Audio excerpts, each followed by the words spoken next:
Judith, as a war correspondent, you came up against a number of things like car bombs, shootings, walking minefields. You got death threats. You covered cartels. When was the very first moment you realized this job called a journalist could be life-threatening?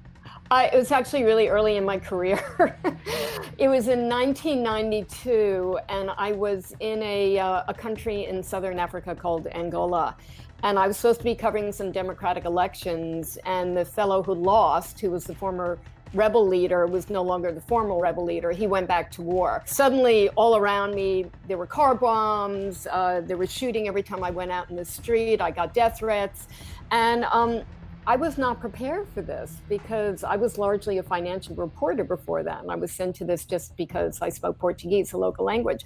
And it occurred to me, like, we really need to know what we're doing when we get into these situations. Ever since then, I've been trying to make it easier for my colleagues and now the general public.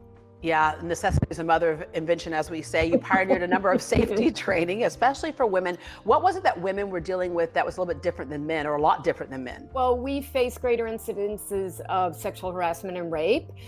Little known fact, women are more likely to die in natural disasters than men. And now with online communications being such a big thing, there's no question that we get more harassment online than men do. So pretty much every type of thing that involves safety involves women more. With your book, How to Drag a Body, you came up with that title because? Marketing department came up with it. A very big part of my training is teaching people how to move an injured person. So it's not about dragging a dead body, it's about moving somebody, let's say, from the scene of a school shooting or from the scene of a car accident, or somebody who was hurt in an earthquake because some rubble fell on them. So let's talk about some of the things that we're dealing with right now. For example, in the middle of a protest, we've seen people get hurt. I actually have a huge chapter on this, and it's another big part of the training that I do. What you want to do, particularly during a time of a pandemic, when you're protesting in a pandemic and the police may be responding violently, what you want to do is stay on the edge of the crowd. You're going to be less likely to be infected with COVID, and also you're less likely to be clobbered on the head or inhale the worst of the tear gas. So the key is always to have an exit route, be on the side, always make sure you can get away, because a crowd can get very congested very quickly. And if you get caught in the middle, you're more likely to be hurt. As a journalist, we all know that headlines change quickly. Just seemingly a few years ago, the headline was active shooter situations, and you also trained for that. One thing which is really critical, and it's really important to tell kids this in case, God forbid, there is a school shooting at their place of education. You text one emergency call and then turn your phone on mute, because somebody roaming around may be able to find you. So that's A. The other thing is try to run and duck, always stay within underneath the line of fire. That's also really critical. And if you are going to run in a zigzag, because it makes you harder as a target. It's interesting, my son, during all of this, he came home one day and said for every classroom, he knew his exit strategy. And he actually said, if I'm upstairs, he goes, do you think I could make it on a second story jump? I mean, he literally outlined it. It's kind of the world that we live in today. Yeah. In Houston, we certainly know what natural disasters are like. We have hurricanes here, so things to keep in mind there. Particularly now, because again, everything is informed by the pandemic. Know whom to contact. Obviously, emergency response teams are really stretched right now with the health emergency. So know, for instance, where your shelter is going to be. If you do have to evacuate, the shelters may be different than they were a couple of years ago with Harvey.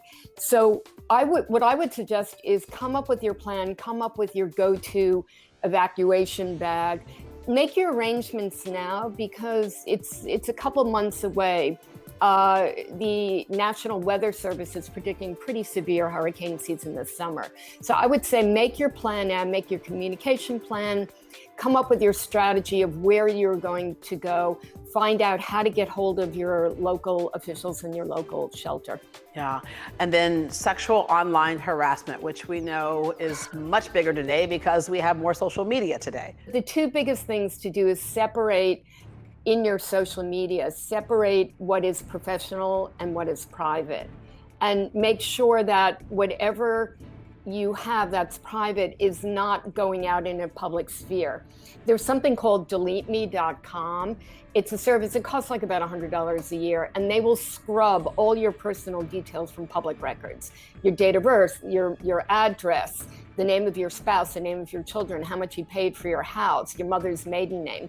And you don't want that information out in the public sphere because hostile actors can use that information against you. This is like a resource book, if you will, how to drag a body and other safety tips you hope to never need. I'm glad you put it together because it is all those what ifs that a lot of us don't think about, or other things that we just aren't prepared. And I think in this world where a lot of us have a lot of anxiety about what's happening, if you're prepared, a lot of the anxiety can go away. Absolutely. And that is the message of the book, that if you have a plan of action and you've actually thought about, well, what if that happens? What would I do? You're going to feel less anxious and less out of control because you'll actually know what you should do. You will have rehearsed it.